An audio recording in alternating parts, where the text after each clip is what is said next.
సూరసేనుడు అనేటటువంటి యాదవరాజుకి జన్మించినటువంటి మొదటి సంతానము స్త్రీ పృథ.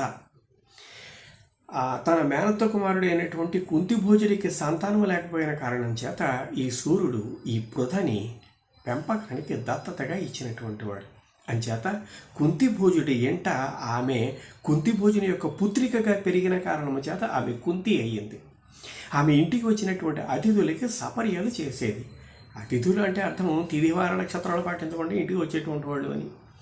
ఒక రోజున దూర్వాస మహర్షి ఆ ఇంటికి వచ్చాడు. అతడి సులభకోపి అనేటువంటి విషయం గ్రహించిన ఆమె మరింత శ్రద్ధగా అతడికి సపర్యలు చేసింది. ఆమె చేసినటువంటి సపర్యలకు మెచ్చి దూర్వాసుడు ఒక మంత్రాన్ని ఉపదేశించి, ఈ మంత్రం యొక్క ప్రభావం చేత ఏ దేవతను స్మరించినట్టయితే ఆ దేవత ప్రత్యక్షమవుతాడని చెప్పి వరం ఇచ్చి వెళ్ళిపోయాడు.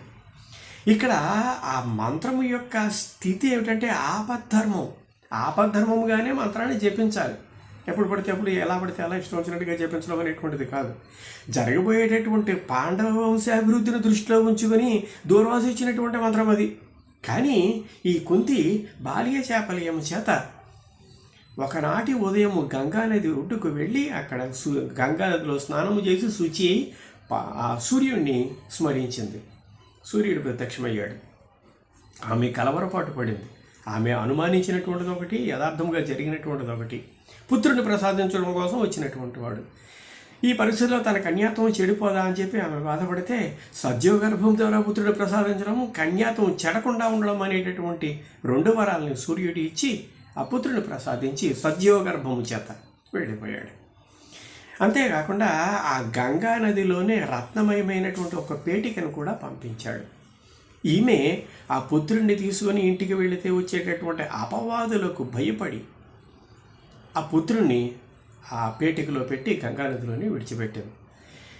ఇంతటి మాతృహృదయం కలిగినటువంటి ఆమె కుంతి ఆ పుత్రుని ఎలా విడవగలిగింది?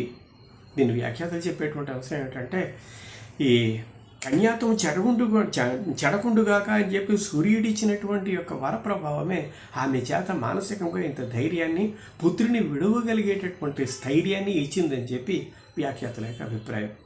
ఈ రకమైనటువంటి అనుమానాస్పదమైనటువంటి మనసుతో చెప్పించినటువంటి మంత్రము చేత ఉద్భవించినటువంటి కుమారుడు కనుక ఈ కర్ణుడు ఆ సహజ కవచకుండలతో పుట్టినటువంటి కర్ణునకు రాక్షస లక్షణములు కలిగాయని చెప్పి చెప్పబడింది.